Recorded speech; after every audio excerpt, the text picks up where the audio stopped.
Hello, it's Scott Manley here with episode 27 of Reusable Space Program. When we last left our interplanetary spacecraft, Sleipnir, it was on its way to Minmus, having been commandeered by its crew who were eager to prove that it was still a capable spacefaring vessel, despite the disasters that had befell it in low-carbon orbit. They figured that they'll be able to get out to Minmus and refuel there, using whatever Kethane supplies they can find on the surface. Hopefully they will be able to do this before the Joule window comes around, otherwise they may have to return to Kerbin and face the consequences of their actions. But anyway, we are heading ourselves into a Minmus orbit. Now, as it happens, it seems to have rather excellently gone into a polar orbit here. Now, the rotating midsection, of course, is only being animated due to careful editing on my part. But of course it works very well to provide gravity for the crew. But unfortunately, because of the nature of the game engine, we can't actually animate it during time warp, and I'm not going to run the whole thing in regular time just so I can watch the midsection spinning around and around and around and around. No. This has all been done very carefully using expert editing and all that other film type stuff, for which I have absolutely no clue. Seriously though, we're going to get ourselves into we're going to inject ourselves into orbit here. We set up the maneuver node. And now we're getting in close. We of course get the alarm clock going. And the most important thing is we cannot perform maneuvers while the midsection is rotating, so we have to apply the brakes. And there we go. The whole spacecraft now starts to turn very slowly, but of course we can use the onboard maneuvering system to bring that under control and now align the whole thing with the maneuver node.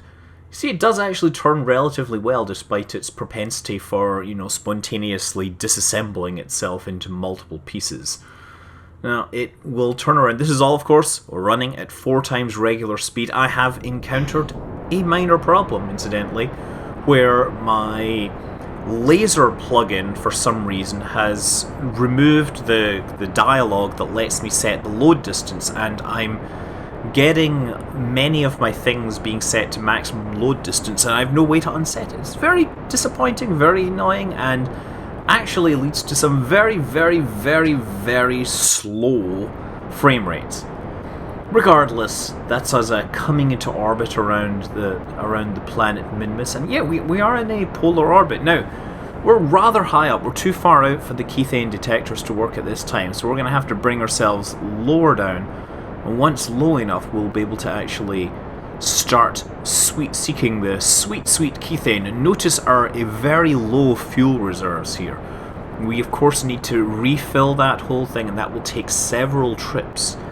Hopefully we will not have the Kerbal Space Police coming out this way, trying to persuade the pilots to return back and face the consequences, because I don't have red and blue lights, and I would have to download a mod, and of course I'm already taking forever to load the game up at load time because of all the mods it has to load.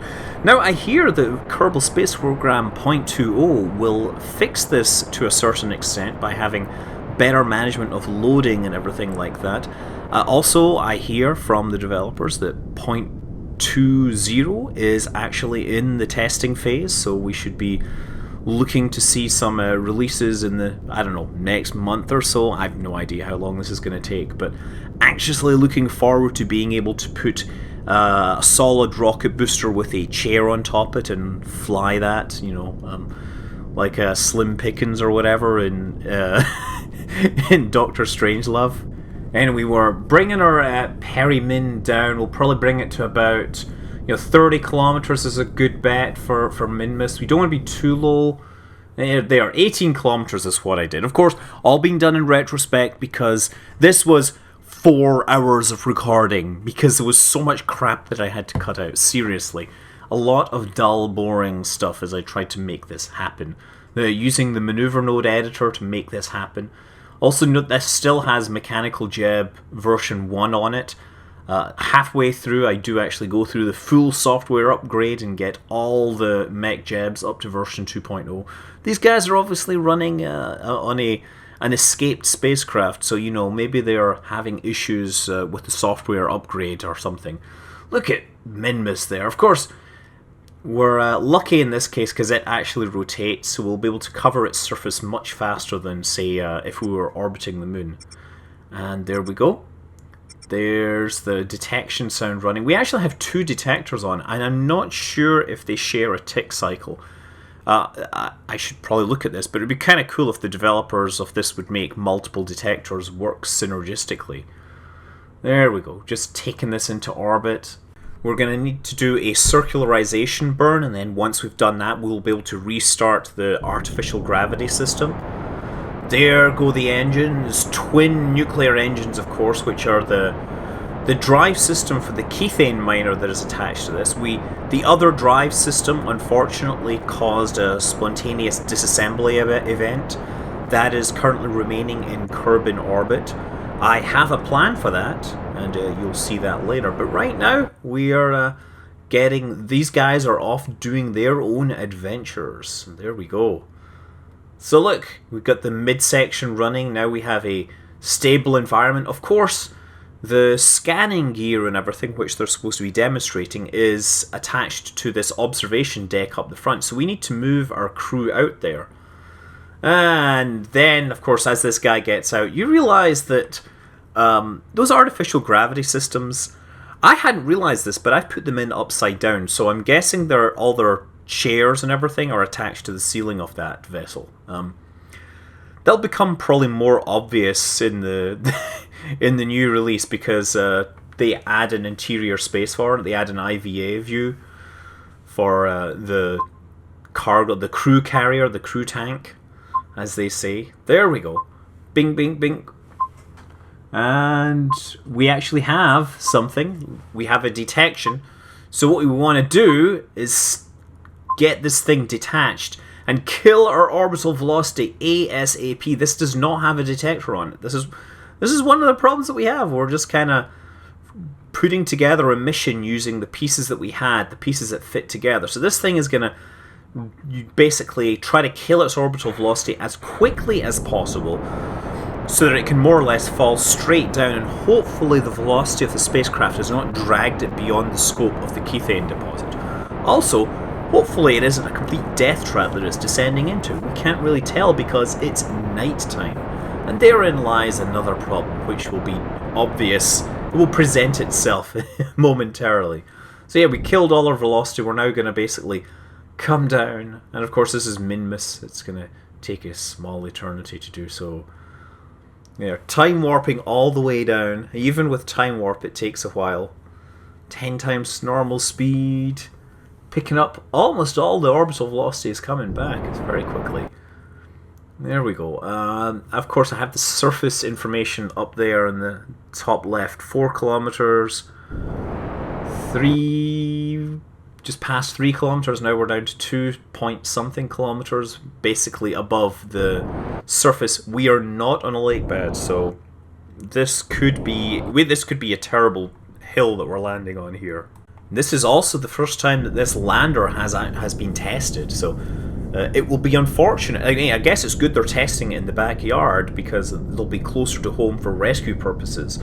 But if anything goes wrong, you know, it will probably scrub their last hope at not being course-martialed for, you know, stealing a spacecraft. It all hinges on this going well. And there we go. We're on a bit of a hill, but looks like we're okay.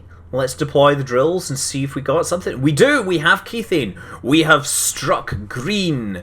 We control the green on Minmus. Okay, so now we then run into the problem that we are on the night side and this thing is solar powered. So we're going to have to wait. In fact, I appear to have landed just past nighttime, so let's go off and do some other things.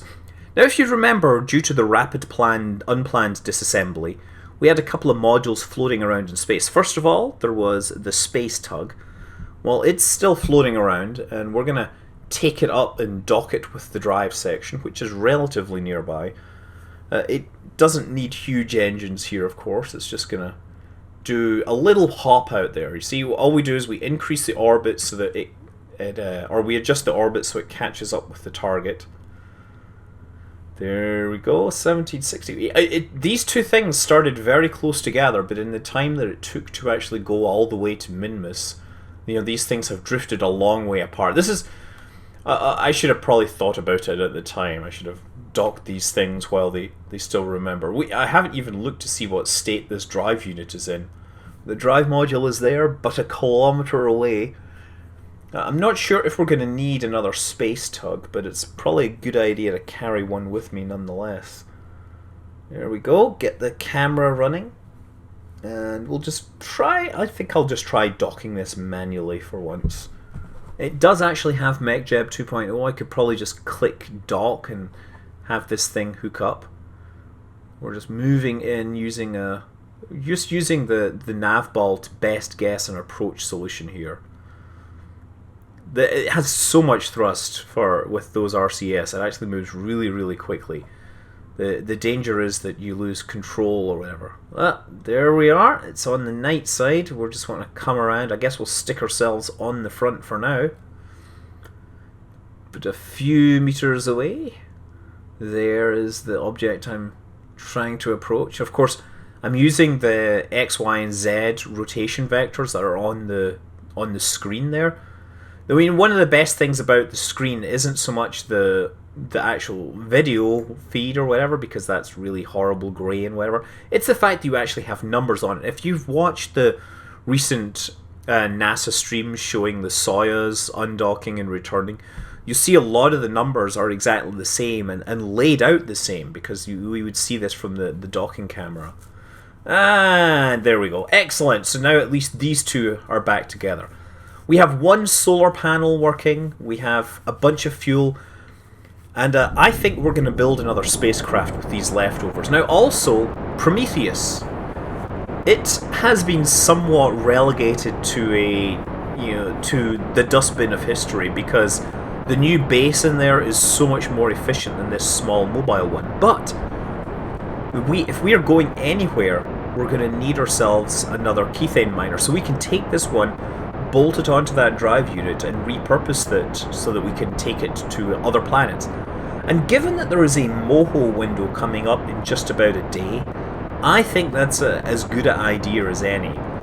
So this thing is going to head out and try and return to the planet Kerbal, dock in orbit, and then hopefully refuel sufficiently that we'll be able to head out to MOHO. Now MOHO can need as much as 6 to 8 kilometers of delta V, depending upon configuration, elliptic, the eccentricity, the altitude of the target, and I don't know what that is for this window, but I'm gonna overestimate. I'm gonna over-engineer.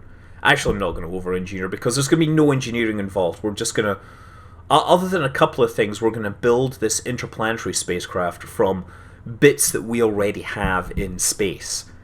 And the idea is that, sure, the Kerbal Space Agency is a little embarrassed right now.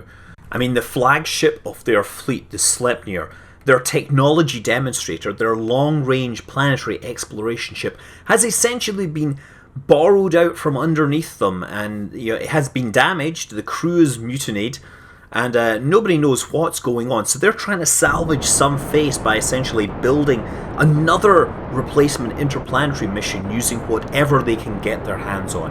And that includes bits of the broken spacecraft and old spacecraft which really weren't living up to their mission now. They had been made redundant by other work. So yeah, this is why we're bringing all this back to the planet Kerbal, so that we can assemble them into one giant Frankenship in orbit, and hopefully that thing won't spontaneously shake itself apart.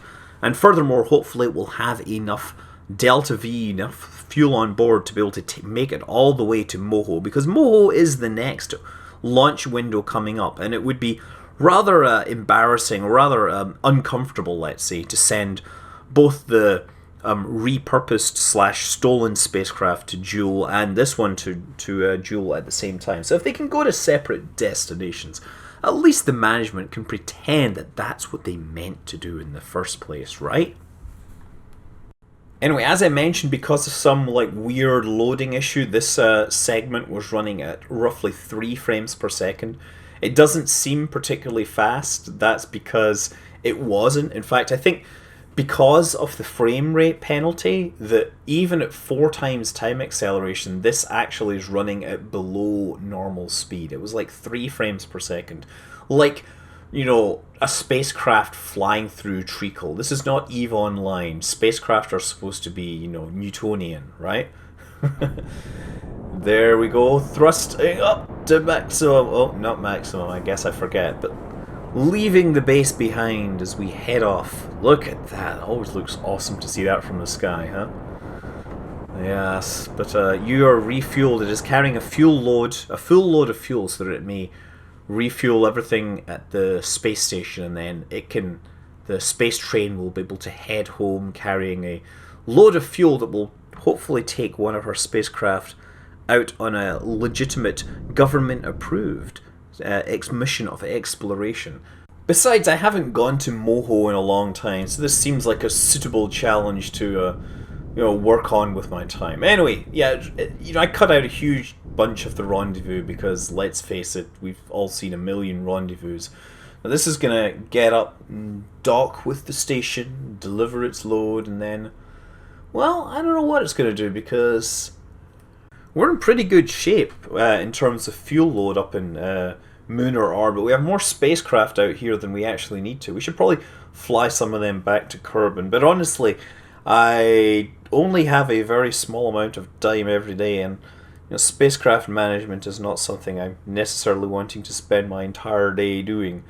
There we go, look at that thing. Positively cutting edge technology there. Oh look, we do actually have some stuff we can refuel.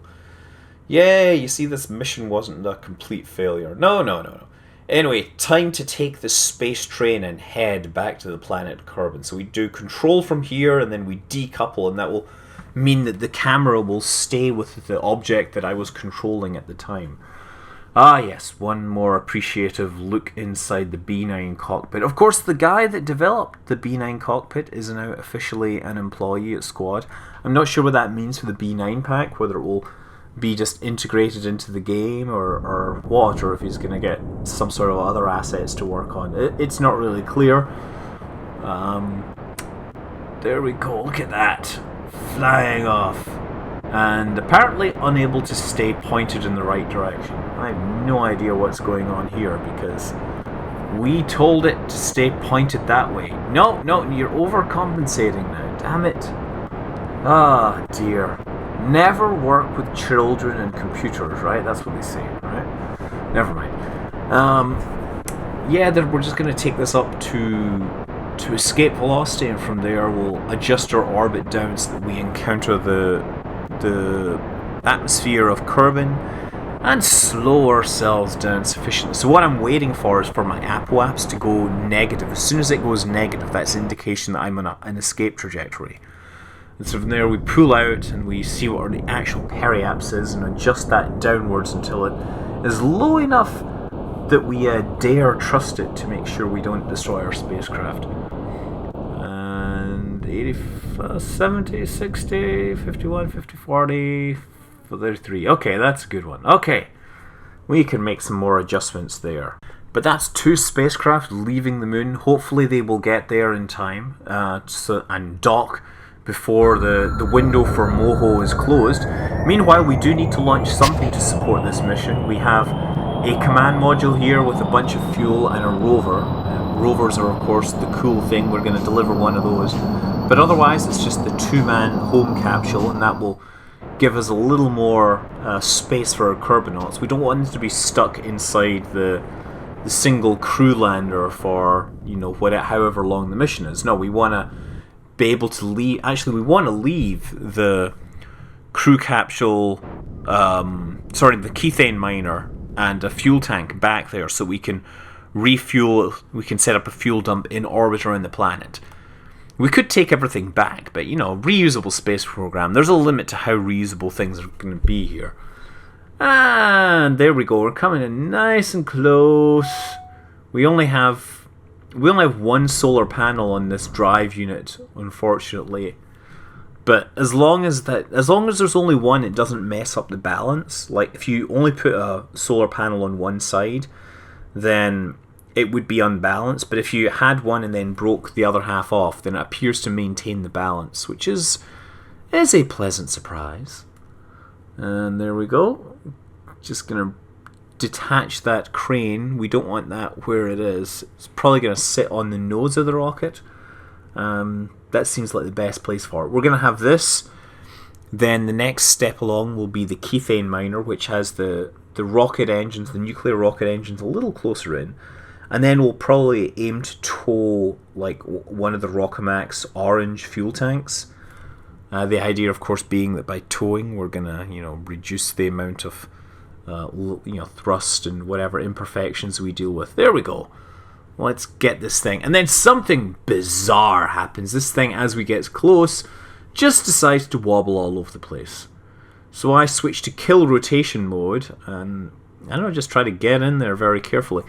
I'm thinking it might be to do with mechanical jeb on the... Anyway, now we have the habitation for the interplanetary flight. We are going to bring over this space tug because, well, let's face it, otherwise it's going to be junk. So bring that in, and that will lead us on into the next episode. But until then, I am Scott Manley. Fly safe.